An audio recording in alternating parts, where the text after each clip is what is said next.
Hello everyone, I have Prathmesh with me. Prathmesh has been a GSOC participant in 2016 with an organization called Celluloid. So he worked majorly on Ruby. So I would like to ask Prathmesh, how was your experience about GSOC 2016? Well, my experience with GSOC has been tremendous, and it has provided me with excellent learning opportunity. So basically, I got to learn a lot about reading large code bases, and that was basically the primary goal of GSOC. So besides that. I got to interact with lots of people. My mentor, for example, was a former VC of Goldman Sachs.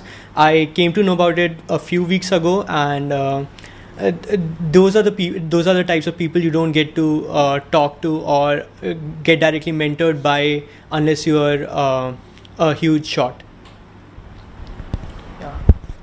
So you participated with Celluloid. So what are the advantages you see being involved with open source community or doing Google Summer of Code or Google Coding? Okay.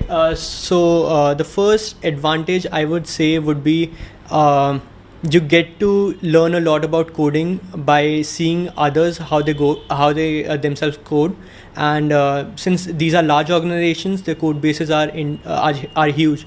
So you don't get that opportunity if you're an individual developer. If you're working with a large organization, you get to read a huge code base. So that's a pretty huge advantage which I can see. And besides that, you get to learn about dealing with with people from other cultures and who are working in different time zones. Those are people skills which you don't get to learn working as an individual developer. And lastly, the projects that you work on during Google Summer of Code have a huge they have those projects have huge exposure. They are used by millions of people across the globe. So you feel important working on projects that people actually use.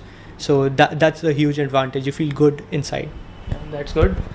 So what would be your advice to the students who are doing computer science or to the software developers? Like many of the students I see get stuck how to start with the projects, how to do projects. So what would be your advice to them?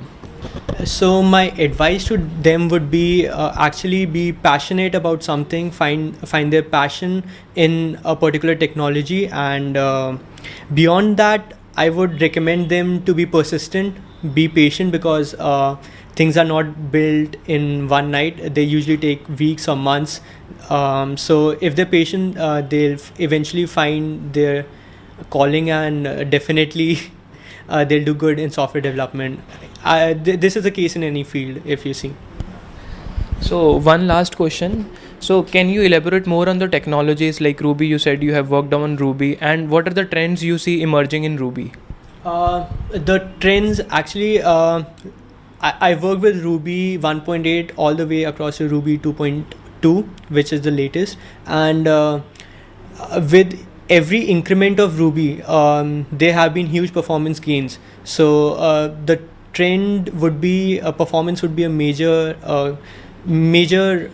performance will play a major role in finally taking technology forward. And beyond that, there's the technology that I personally will focus on into the rest of 2016 and in 2017 would be Elixir, because it's compared to Ruby, it's faster than Ruby, and it's been in use since the 90s, and it will be used in the future also.